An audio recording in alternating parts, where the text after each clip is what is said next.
Traspasar la barrera del sonido. Un peligroso viaje para la ciencia. La construcción de una aeronave sin igual, tripulada por pilotos decididos a triunfar o morir en el intento. Esto es Rompiendo la barrera del sonido.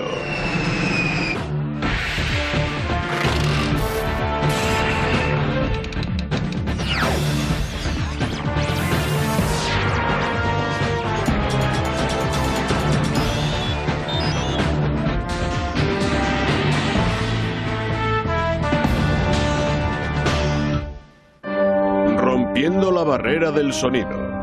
El 14 de octubre de 1947, en una base remota del desierto de California, el capitán de la Fuerza Aérea Charles Chuck Yeager, de 24 años, se disponía a subir a un avión experimental llamado XS-1 para intentar algo que nadie había hecho antes, volar más rápido que el sonido.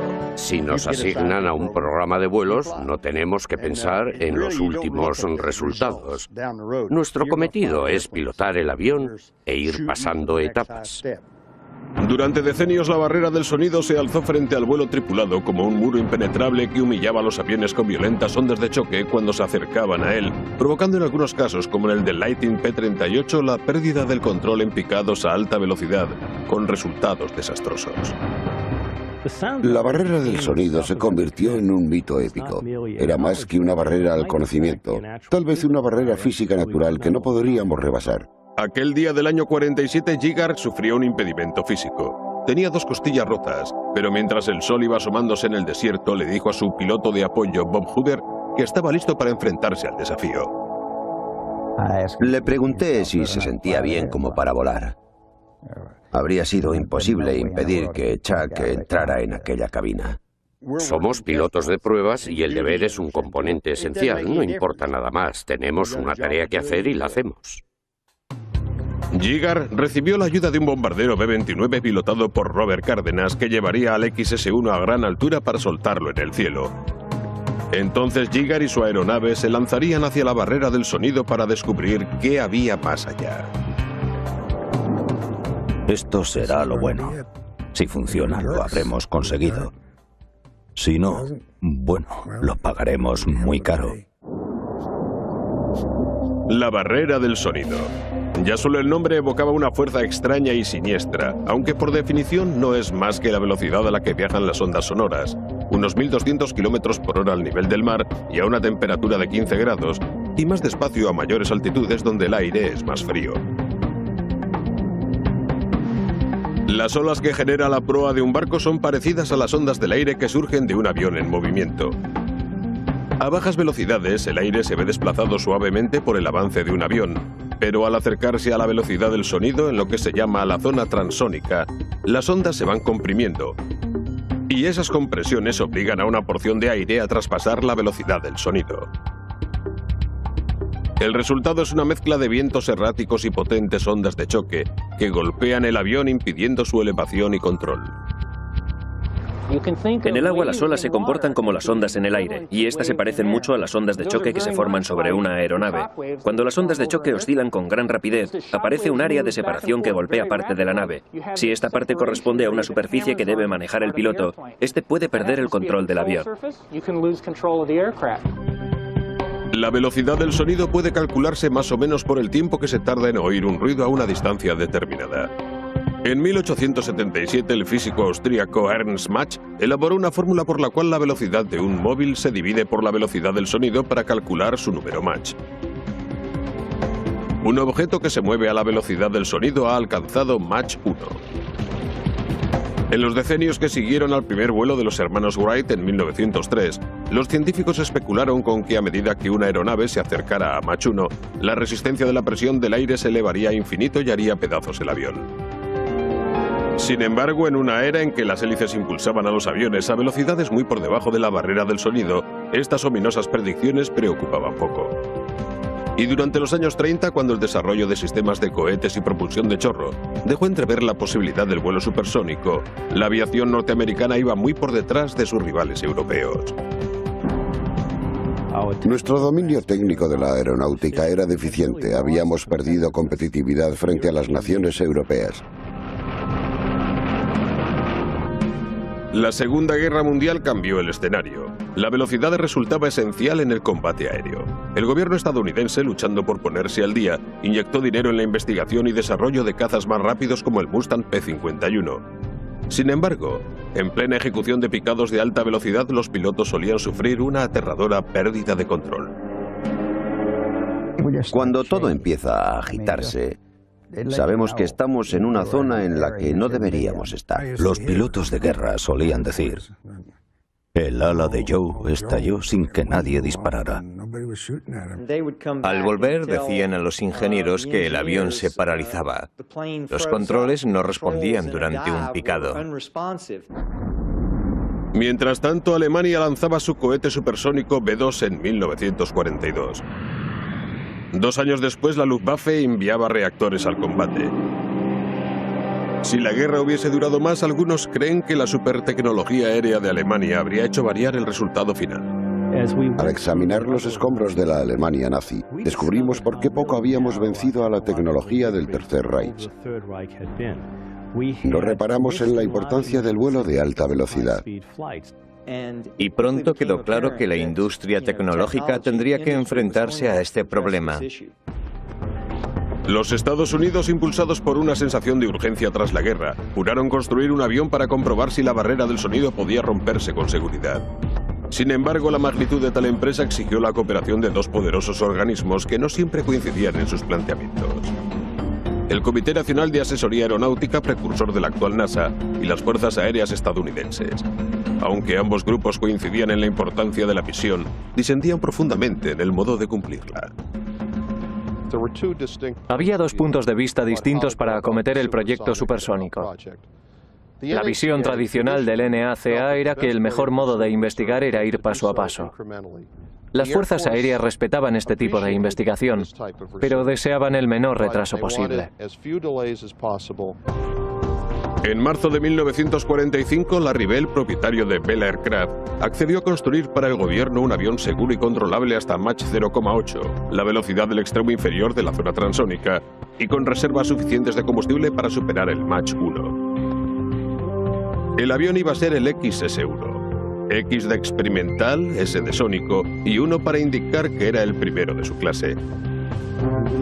Al tratarse de un prototipo sin referencias previas, Bell utilizó el sentido común y diseñó el morro con la forma de una bala del calibre 50.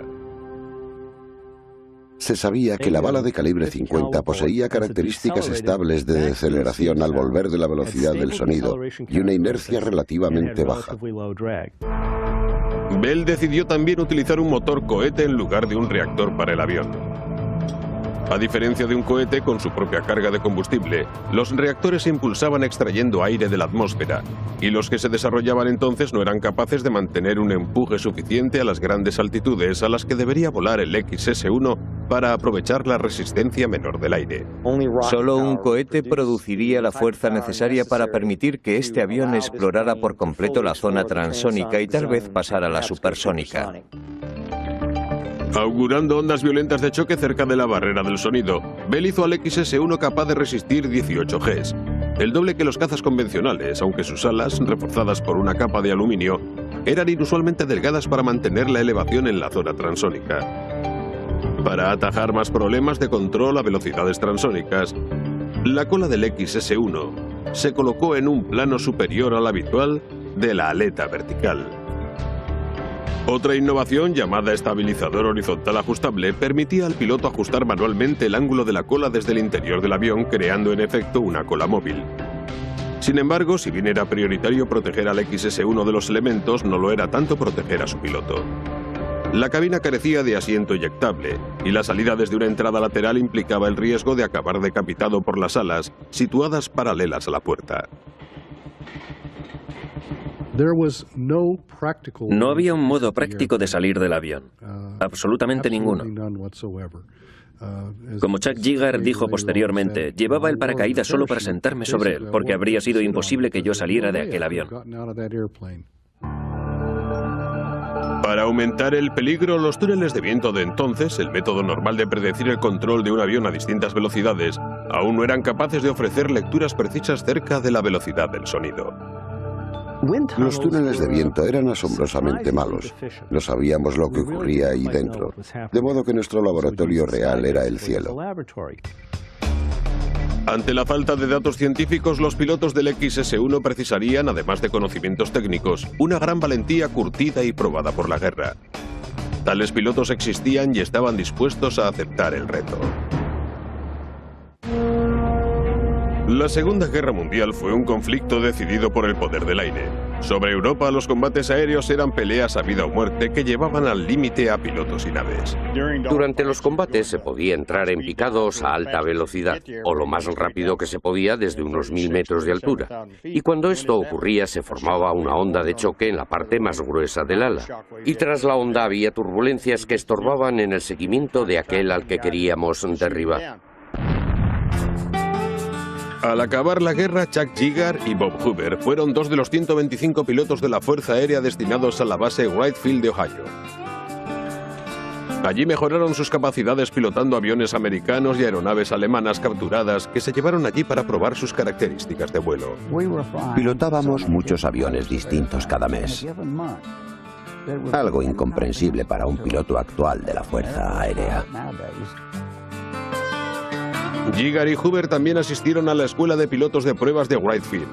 El coronel de la Fuerza Aérea, Albert Boyd, director de la escuela, deseaba ampliar el papel del ejército en los vuelos de prueba y su desarrollo. Vio la necesidad de que los pilotos de pruebas fueran buenos no solo a los mandos del avión, sino también técnicamente, que fueran verdaderos ingenieros de pruebas. Aunque la Fuerza Aérea controlaba también el presupuesto del proyecto XS-1, la investigación aérea la realizaba tradicionalmente el NACA, el Comité Nacional de Asesoría Aeronáutica, en colaboración con contratos privados. Así, cuando se dispuso el primer XS-1 para su vuelo inaugural en la base Pine Castle Field en enero de 1946, Bell Aircraft dirigió las primeras pruebas con la ayuda del NACA. Y fue un piloto civil de Bell, Jack Bulloms, quien se puso a los mandos. El NACA era el primero en investigación aérea, y los pilotos de pruebas de Wright Field acabaron en una segunda categoría. Con el cohete del XS-1 aún en desarrollo, Jack Bulloms realizó 10 vuelos sin motor en Pine Castle. Para ello, el XS-1 se bajaba a un pozo de carga desde el cual se subía a la bodega de un B-29 por medio de una cadena portabombas normal. Era un B-29 modificado con cortes en el fuselaje para acomodar al pequeño avión, pintado de color azafrán para hacerlo más visible.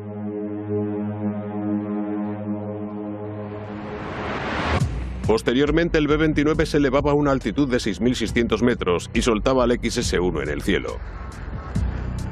Aunque el XS-1 se portó bien durante las pruebas sin motor, el clima lluvioso de Florida y problemas menores en el aterrizaje provocaron varios retrasos y la anulación de varios vuelos. Así, en verano de 1946, el gobierno trasladó el programa XS-1 desde Pine Castle al sur de California a la base aérea de Muroc, situada en un desierto cuyo principal activo natural, el lago seco Rogers, constituía una pista de aterrizaje ideal. Sin embargo, Jack Bulloms no llegó a trasladarse a Muroc.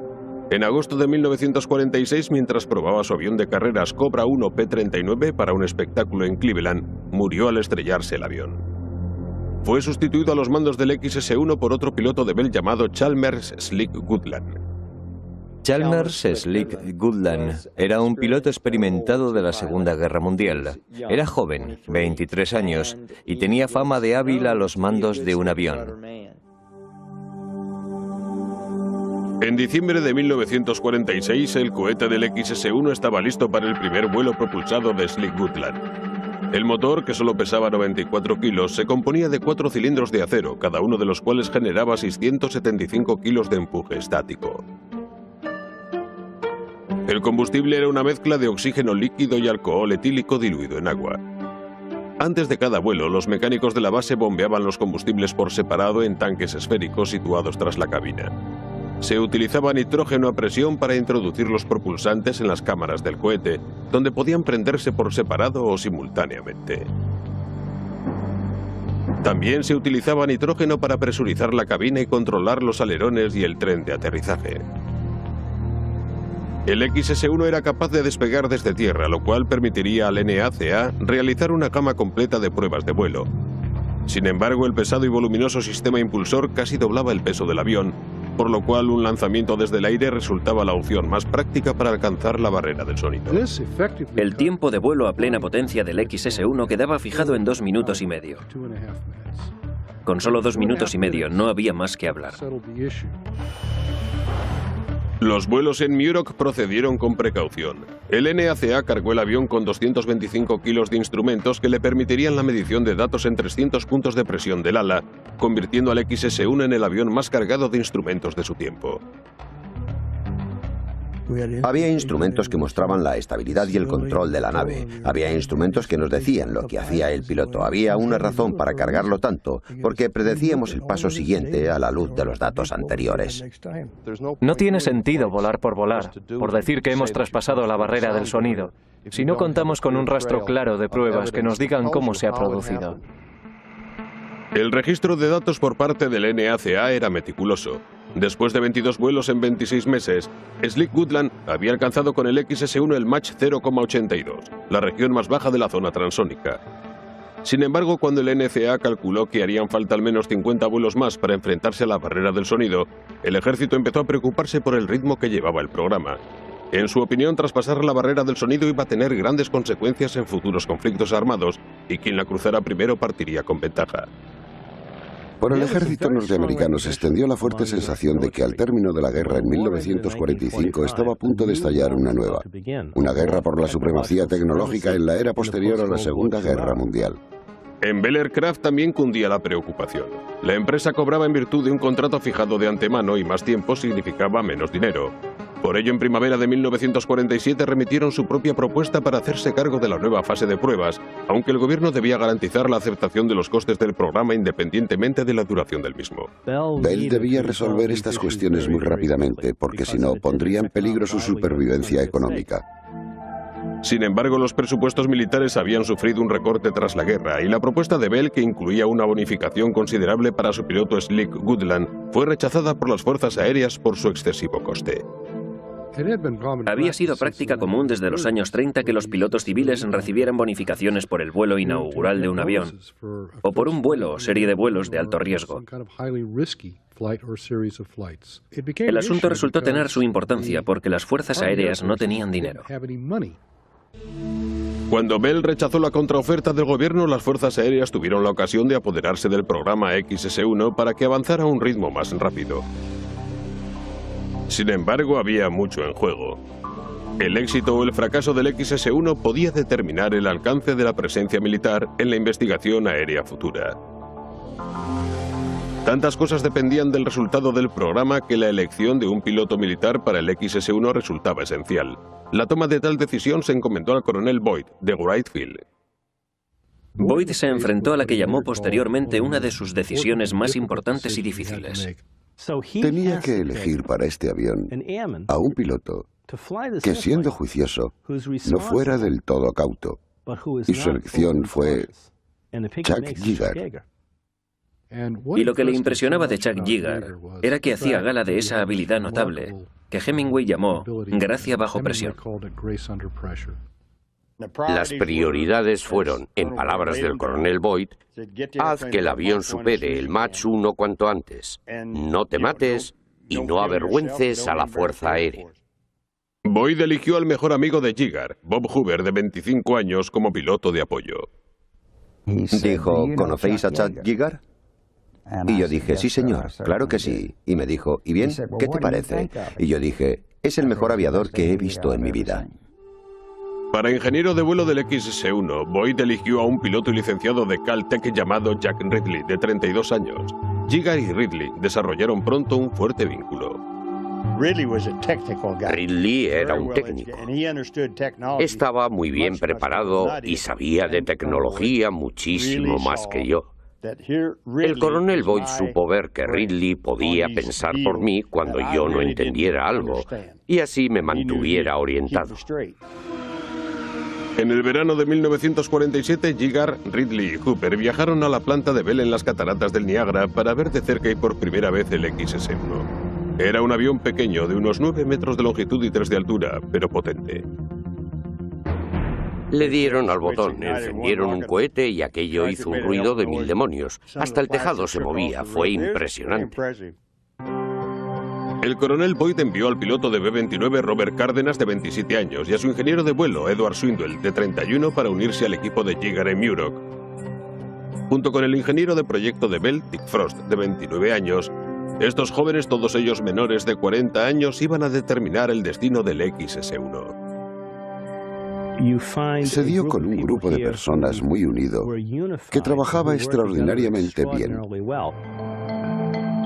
Sin embargo, mientras el nuevo equipo se disponía a abordar el XS-1, los científicos aún debatían si era posible conquistar la barrera del sonido. Varios meses antes, el piloto de pruebas británico Geoffrey de Havilland, hijo del fundador de la compañía inglesa de Havilland Aircraft, murió al desintegrarse su avión mientras trataba de batir el récord mundial de velocidad en un picado. Aunque el accidente se atribuyó a los efectos de las ondas transónicas de choque, los miembros del nuevo equipo XS-1 no iban a abandonar su tarea fácilmente. No teníamos miedo, creo que es la mejor forma de describirlo. Podíamos enfrentarnos a todo. Esa es la actitud que se acaba teniendo durante la guerra mientras vemos caer a gente a nuestro alrededor. Yo no diría que Chuck no tuviera miedo. Es solo que lo conocía. Sabía lo que era el miedo, sabía enfrentarse al miedo. En julio de 1947, Yeager y el resto del equipo XS-1 ya se habían trasladado al desierto de California. El empujón final hacia la barrera del sonido estaba a punto de darse. En pleno aumento de la tensión de la Guerra Fría, los Estados Unidos estaban decididos a mantener oculto el programa XS-1 y la base aérea Muroc, un crudo destacamento en un desierto poco poblado, era el sitio ideal para un proyecto envuelto en el secreto. Entonces Muroc era un lugar duro, primitivo y aislado. Por poner un ejemplo, se soltaban balas de paja atadas con alambre de espino para alejar a las serpientes de cascabel de los edificios, y en cierto modo imprimían cierto carácter al lugar y el deseo de concentrarse en el trabajo. El primer vuelo de Chuck Yeager en Muroc a bordo del XS-1 el 6 de agosto de 1947, una prueba de vuelo sin motor, estableció la rutina de los vuelos siguientes. Tras fijar con cadenas el XS-1 al B-29 pilotado por Robert Cárdenas, Yeager voló con la tripulación hasta una altitud de 2.100 metros. Entonces entraba en el XS-1 descolgándose por una rampa a cielo abierto y entrando en la cabina. A 7.500 metros, el ingeniero de vuelo, Jack Ridley, soltaba las amarras y el XS-1 volaba por el cielo. Un avión muy suave y silencioso, muy fuerte. 18 Gs positivas o negativas. Y en mi primer vuelo sin motor vi que aquello estaba muy bien. Por ello, después de 3 vuelos sin motor, ya no dudaba en absoluto de que podría hacer cualquier cosa con ese avión. Sin embargo, la misión militar de colocar el XS-1 en la vía rápida puso a Yeager y Jack Ridley en mal lugar con Walt Williams, jefe de la unidad de pruebas del NACA, que deseaba proceder con más cautela. Walt Williams me dijo una vez: vais demasiado rápido, sois un puñado de vaqueros, vais a matar a Chuck, os vais a cargar el avión. Williams era un tipo muy arrogante al que solo veía callarse cuando Jack Ridley abría la boca. Entonces escuchaba. Hubo una solución para el conflicto. Bell había construido 2 XS-1. El NACA recibió el permiso de someter el avión 6063 a una serie completa de pruebas de vuelo, mientras que la Fuerza Aérea utilizaba el avión 6062 para acercarse a la barrera del sonido. Aunque los dos aviones parecían casi idénticos, el de Yeager poseía unas alas ligeramente más delgadas que el del NACA. Esto suponía mejor elevación y más velocidad, y Yeager y Ridley estaban dispuestos a aprovecharlo al máximo. No estábamos para suministrar datos al NACA, estábamos para que el avión superara el Mach 1, y así es como lo veíamos al menos Ridley y yo. Para subrayar el control de su equipo sobre el programa, Yeager rotuló en el morro del avión 6062 las palabras Glenys glamurosa en alusión a su mujer. El piloto hizo lo mismo en la Segunda Guerra Mundial y pensó que le traería suerte. Soy el único que pilota el avión, casi podría decir que es mío, aunque no lo sea. Y como yo era el único que lo pilotaba, pensé, le pondré su nombre. El primer vuelo propulsado de Yeager a bordo del XS-1 el 27 de agosto fue una combinación de habilidad y osadía.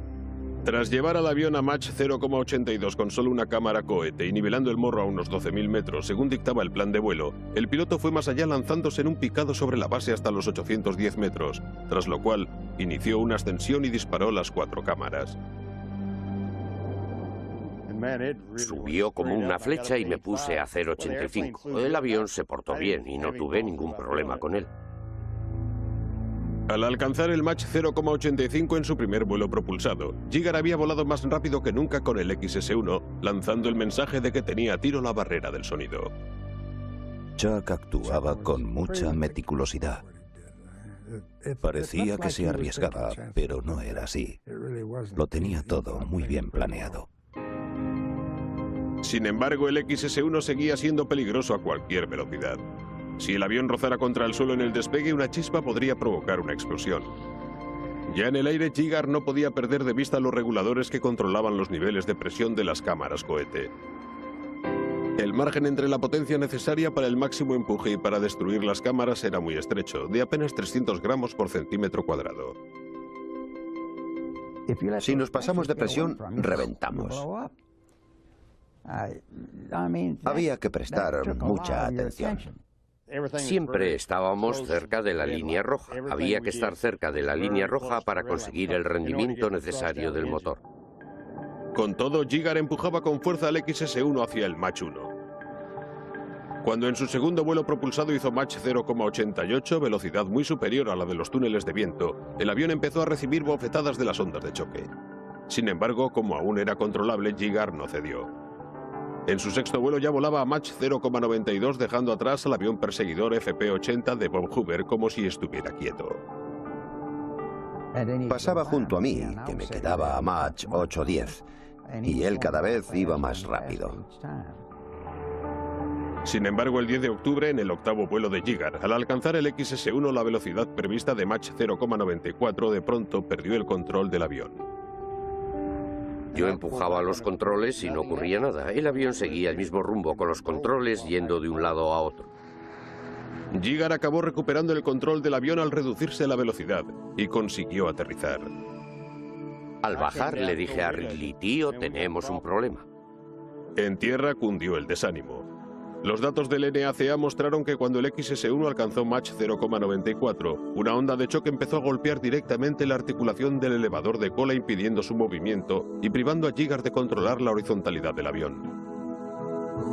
Como según los científicos aerodinámicos, el impacto de la barrera del sonido obligaría al morro de un avión a subir o bajar, el control de horizontalidad era esencial. Sin él, el XS-1 era demasiado peligroso. El coronel Boyd pensó que podría ser el fin del proyecto. El coronel Boyd salió y dijo, ¿cuál es el problema? Le dijimos, uno muy gordo, coronel. Y le dijo a Ridley, ¿y cómo lo vais a tratar? Le dijo Ridley, déjenos un día para resolverlo. Jack Ridley se percató de que Bell Aircraft había incluido un control más en el XS-1, el estabilizador horizontal ajustable o cola móvil. Mediante un conmutador de la cabina, un buen piloto podría desplazar toda la cola unos grados arriba o abajo, quizá lo suficiente para mantener el avión controlado dentro de la zona transónica. Aunque el estabilizador ajustable no se había probado como medio de control en vuelos de alta velocidad, viendo que el proyecto XS-1 estaba en juego, Ridley pensó que había llegado la hora. Jack Ridley dijo, mira, creo que podrás controlar el avión si mueves la cola en incrementos muy pequeños. La solución estaba a mano. Sin embargo, su rendimiento real estaba lejos de quedar precisado. Jack Ridley creía firmemente que Giger podría cruzar la barrera del sonido guiando el XS-1 con el estabilizador, y Giger creía en Ridley. Sería de idiotas querer ir más allá de 0,94 si entonces no se puede controlar el avión. Ridley dijo, será un modo rudimentario de control, pero si puedes dominarlo, superarás el Mach 1. La suerte del XS-1 no estaba ni mucho menos asegurada. El vuelo siguiente sería el decisivo. Tras la aterradora pérdida de control del XS-1 a Mach 0,94, el equipo de Jack Giger apostó por un control pendiente de prueba denominado estabilizador horizontal ajustable. Si funcionaba, Giger podría mantener el control de la horizontalidad del avión a altas velocidades. Si fracasaba, el XS-1 podría perderse junto con su piloto. En un vuelo supersónico hay que tener control horizontal por narices, es incuestionable. No iba a tener control pleno del avión, y si algo ocurriera al cruzar la barrera del sonido, el problema sería grandísimo. Nadie lo pasaría peor que Chuck si aquello no funcionaba. 2 noches antes del vuelo a vida o muerte del XS-1, Giger y su esposa Glenys fueron a cenar a Ponchos, un conocido abrevadero de sedientos y rancho de caballos dirigido por una amiga íntima llamada Poncho Barnes. Poncho era una exaviadora que arrebató el récord mundial femenino de velocidad a Amelia Earhart y mantenía la oferta de cenar carne gratis para el piloto que rompiera la barrera del sonido. Poncho era una tía estupenda a la que le encantaban los pilotos militares de pruebas y odiaba a los civiles debido a la diferencia de paga. Era una mujer muy generosa y cuando Glenys y yo vinimos por primera vez en el 47 con los niños, nos dejó quedarnos en el motel sin cobrarnos un céntimo. Era muy generosa con nosotros, pero cuidado, o le caías bien o le caías mal. Y menos mal que yo le entraba por buen ojo. Tras cenar aquella noche, Giger y su mujer pasearon por el desierto montados en los caballos de Poncho. Pero de vuelta al rancho, Giger vio demasiado tarde que la puerta estaba cerrada. Mi caballo chocó con la valla, no vi la puerta, salí despedido y aterricé sobre mi lado derecho rompiéndome un par de costillas el domingo por la noche y tenía que volar el martes. Al saber que no pilotaría el XS-1 si iba al hospital de la base, Giger buscó tratamiento a escondidas en un pueblo cercano. Fui a un veterinario de Rosemont que me dijo, tienes 2 costillas rotas, y me vendó. Eso fue todo. Estaba preocupado porque había ocurrido justo antes del vuelo más importante de su carrera. Temía que si se filtraba la noticia antes del despegue, le impedirían subir al avión. Como los controles de la cabina del XS-1 eran fácilmente accesibles, Giger se creyó capaz de pilotar a pesar de las 2 costillas rotas. Sin embargo, cerrar la cabina, para lo cual tenía que tirar de la escotilla desde el interior, sería demasiado doloroso. Para resolverlo, Jack Ridley cerró el palo de una escoba para que Giger lo empleara como palanca para cerrar la puerta. La palanca cerraba la compuerta desde dentro. No podía hacerlo con el brazo derecho. Podía colocar el palo entre las 2 muescas, así, y cerrar. En la mañana del 14 de octubre, mientras el XS-1 se disponía a despegar, los datos del NACA revelaron que Giger había alcanzado una velocidad de Mach 0,997 en su vuelo anterior, al borde de la velocidad del sonido. Ya no había duda de que Giger pudiera alcanzar la barrera. Solo quedaba el misterio de lo que ocurriría después. Una vez más, el B-29 llevó el XS-1 a una altura de 2.100 metros. Allí, a pesar de un fuerte dolor, Giger descendió para introducirse en la escotilla abierta. Ridley puso la puerta en posición desde arriba y él la cerró con el palo de escoba. A 6.000 metros se inició la cuenta atrás. El texto de su transmisión lo dice todo. Cuando Jack Ridley pregunta ¿estás listo?, él dice demonios, sí, acabemos de una vez. Tras salir del B-29, Giger arrancó el XS-1 y salió disparado. Golpeado por ondas de choque a Mach 0,88, activó el conmutador del estabilizador para ajustar la inclinación de la cola. Sus maniobras sirvieron para contrarrestar las ondas de choque y mantener controlado el avión. Para seguir en el aire debía mantener igualados los reguladores de presión y además manejar la cola horizontal con un pequeño conmutador. Estaba muy ocupado. Tras alcanzar la altitud normal de 12.600 metros con 2 cámaras cohete, Giger se niveló, abrió una tercera cámara y aceleró hacia la barrera del sonido. Entonces, a Mach 0,98, la aguja del medidor Mach se salió de pronto de la escala. Señal leve pero inconfundible de que el XS-1 había rebasado la velocidad del sonido. Fue una gran sorpresa que se saliese el medidor de Mach, porque no sabíamos que superaríamos el Mach 1 aquel día. A velocidad supersónica, el XS-1 atravesaba las ondas sonoras antes de que éstas pudieran volver y golpear al avión, entrando así en una nueva dimensión de vuelo suave. Al otro lado había un mundo nuevo. El XS siguió comportándose con suavidad, con lo que comprendimos que en el cielo no había una barrera de sonido, sino de información. Cuando Giger se lanzó contra la barrera del sonido, su logro se vio confirmado por cierto fenómeno, el estallido sónico. Un estallido sónico se compone en realidad de dos estallidos que se suceden con rapidez. El primero lo provoca la parte frontal del avión separando con fuerza las ondas a su paso. El segundo sucede tras el paso de la parte posterior del avión, cuando las ondas sonoras regresan a llenar el vacío que deja la estela. Se produce una serie de compresiones. Aquí vemos dos muy claramente. Tenemos una junto al morro y otra aquí junto al ala. Lo mismo ocurre en la parte de atrás, aunque se trata de una recompresión. Tenemos una expansión atrás donde se cruzan las velocidades del viento porque el avión ya no está ahí. Por ello tenemos un segundo estallido en el extremo posterior del avión y estas pequeñas compresiones tienden a acumularse delante. Las pequeñas compresiones de atrás se acumulan atrás, lo cual nos da el babún característico del estallido sónico. La barrera del sonido quedaba conquistada no con una explosión, sino con un estallido distante. El muro que muchos creían impenetrable resultó ser en gran medida producto de la ignorancia y el miedo. Se tiene la sensación del deber cumplido porque aquello era lo que le habían encomendado. Ridley estaba feliz, lo mismo que Hoover y el resto de los muchachos. Fui a por él en cuanto se quedó sin combustible y le dije: perdón, creo que esta noche cenamos filetes gratis en Ponchos. Giger no era el único al que había que felicitar. El plan de vuelo de Jack Ridley se ajustó exactamente a sus predicciones, lo cual supuso un cambio fundamental en las nociones científicas de vuelo a alta velocidad. Cuando aparqué el B-29 delante de operaciones en la base, había un puñado de gente esperándonos. No querían hablar conmigo en concreto, querían hablar con Jackie. Uno de ellos tomó simbólicamente un libro de texto, lo arrojó a la papelera y dijo: Jackie, ven aquí que hay que escribir un libro. Aunque el vuelo de Giger fue un momento decisivo de la historia de la aviación, se empezó ocultando la noticia al público por razones de seguridad nacional.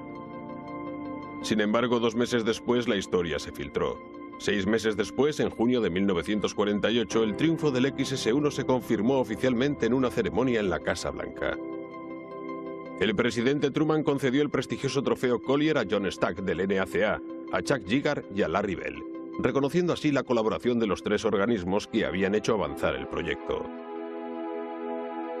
Con todo, aunque la misión había sido un éxito, solo era el primer paso de una revolución tecnológica que iba a cambiar rápidamente el mundo. El vuelo triunfal del XS-1 en octubre de 1947 revolucionó la tecnología de la aviación. Estados Unidos tomó la cabeza y otros países se apresuraron a actualizarse. El desarrollo de motores de reacción cada vez más potentes y las lecciones aerodinámicas aprendidas en el XS-1 abrieron una nueva era de vuelos de alta velocidad para aviones comerciales y militares. En 1949, Chuck Giger volvió a romper la barrera del sonido, esta vez en un despegue desde tierra del XS-1. Sin embargo, mientras que tanto Giger como su avión se habían hecho famosos, la clave del éxito del XS-1, el estabilizador horizontal ajustable, se mantuvo en secreto durante años. Tal decisión dio sus frutos para los estadounidenses cuando los Sabres F-86 se enfrentaron a los MiG soviéticos durante la Guerra de Corea. Los pilotos americanos mantuvieron una ventaja de 10-1 en combate aéreo, la cual muchos expertos atribuyen al estabilizador ajustable. Mientras que los MiG giraban y perdían efectividad de control a altas velocidades, nuestra efectividad de control era considerablemente mayor y más segura. Se derribaron muchos MiG, volando a un alto número Mach, reflejándose en ello la contribución del programa XS-1. Alguien habría acabado rompiendo la barrera del sonido. Al adelantarse Estados Unidos, la diferencia ha sido grande en cuanto a nuestro poder y posición en el aire. Para el NACA, cuya experiencia científica sirvió para atacar la barrera del sonido, el éxito le procuró más fondos para realizar investigaciones cada vez más complejas. A medida que su misión evolucionaba en tamaño y alcance, el NACA creció hasta convertirse en la Administración Nacional Aeronáutica y Espacial, o NASA, el organismo que acabó colocando a un hombre en la Luna. Cumpliéndose las esperanzas del coronel Boyd de Wright Field, el triunfo del XS-1 permitió al ejército tomar el control de los programas de investigación y desarrollo aéreos. A principios de los 50, la antaño plácida Muroc se había transformado en la base aérea Edwards, ocupada por 10.000 efectivos de personal militar. Hoy, Edwards y el vecino centro de investigación Dryden de la NASA siguen siendo piezas centrales de la investigación y el desarrollo aéreos. El programa XS-1 fue muy importante para la construcción o el inicio de una muy provechosa colaboración entre la Fuerza Aérea y el NACA. Posteriormente, la NASA estableció firmemente este lugar como sede principal de los vuelos de prueba a escala mundial. Por Edwards y Dryden desfilaron naves supersónicas cada vez más sofisticadas que se probaron con posterioridad al XS-1. En 1953, Chuck Yeager estableció un récord de velocidad de Mach 2,5 a bordo del X-1A. En 1956, el X-2 estableció el récord de velocidad en Mach 3,2. En los 60, el X-15 se elevó a una altura de 107 kilómetros en un viaje de ida y vuelta al espacio a una velocidad punta superior a Mach 6. En 1965, el XB-70 Valkyrie mantuvo una alta velocidad supersónica durante 74 minutos. Al año siguiente, el legendario pájaro negro, el SR-71, entró en funciones iniciando más de 20 años de misiones de espionaje a gran altura. A principios de los 70, los Eagle F-15 supersónicos establecieron nuevas normas en el combate aéreo y en ataques de precisión a objetivos en tierra. El cuerpo elevado Martín Marietta X-24B, una nave experimental sin alas presentada en 1973, confirmó el método y las técnicas de aterrizaje empleadas posteriormente por el programa de la lanzadera espacial. Y en 1977 el éxito del lanzamiento del Enterprise presentó el prototipo de la propia lanzadera. Hemos llegado a dominar muy bien el ámbito supersónico. Hemos pasado de una simple entrada en él a sacarle partido. Los aviones han cambiado, las instalaciones han cambiado mucho. Casi las únicas dos cosas que no han cambiado son el lecho de ese lago que está ahí fuera y el talante de los pilotos. Al romper la barrera que muchos consideraban infranqueable, el XS-1 protagonizó el acontecimiento más importante de la aviación desde los vuelos de los hermanos Wright en Kitty Hawk. Volvamos la vista atrás a los últimos 100 años de la aviación. Encontramos una serie de grandes desafíos. El mayor de todos ha sido el dominio del entorno transónico y supersónico. Y eso es lo que el XS-1 no supo dar. Estuve en el lugar adecuado, en el momento adecuado y en la era adecuada, y tuve la capacidad de aprovecharlo. Era así de simple. Sin embargo, si bien el objetivo de Yeager se define con sencillez, su misión fue trascendental. Alimentado por el valor de los pilotos frente a un destino incierto, el vuelo triunfal del XS-1 marcó el fin de una era en la historia de la aviación y el principio de otra.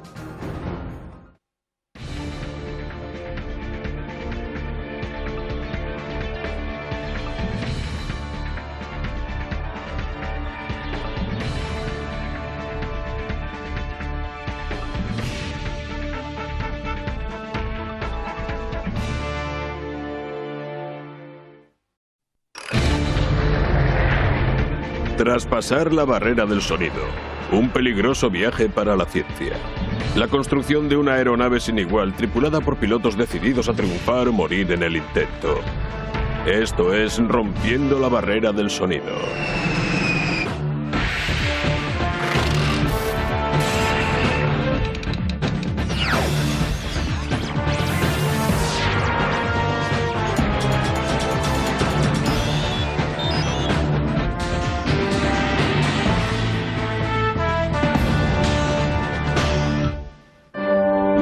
Rompiendo la barrera del sonido. El 14 de octubre de 1947, en una base remota del desierto de California, el capitán de la Fuerza Aérea, Charles Chuck Yeager, de 24 años, se disponía a subir a un avión experimental llamado XS-1 para intentar algo que nadie había hecho antes, volar más rápido que el sonido.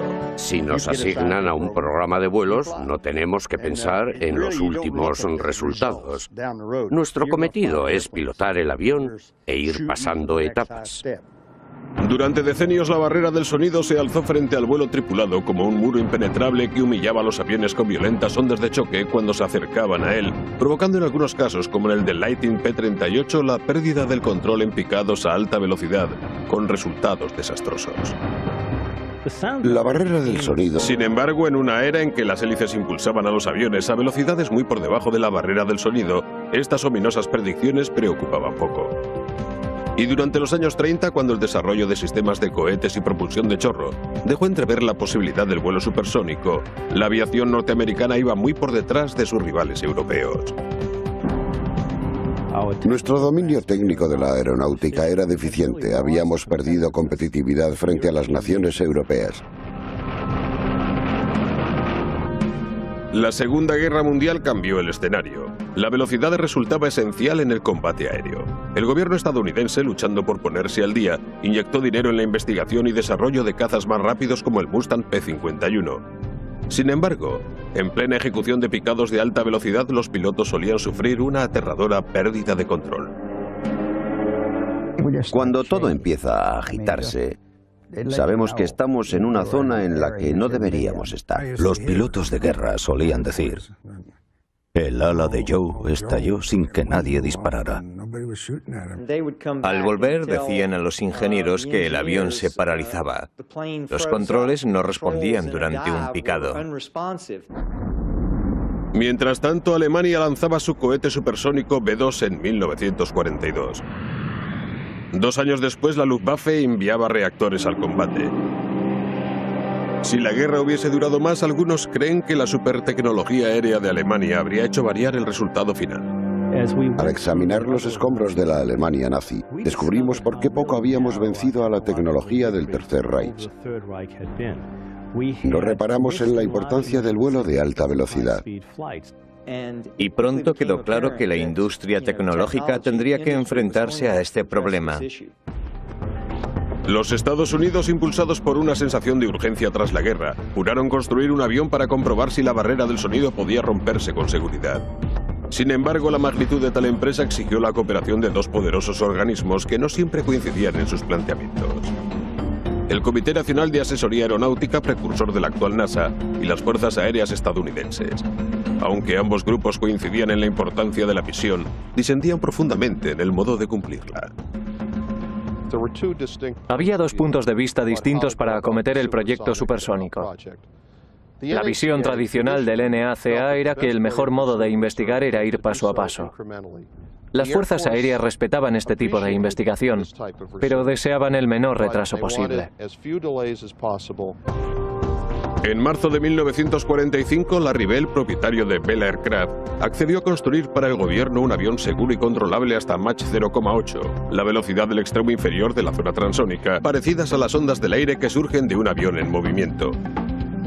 A bajas velocidades, el aire se ve desplazado suavemente por el avance de un avión, pero al acercarse a la velocidad del sonido, en lo que se llama la zona transónica, las ondas se van comprimiendo. Y esas compresiones obligan a una porción de aire a traspasar la velocidad del sonido. El resultado es una mezcla de vientos erráticos y potentes ondas de choque que golpean el avión impidiendo su elevación y control. En el agua las olas se comportan como las ondas en el aire, y estas se parecen mucho a las ondas de choque que se forman sobre una aeronave.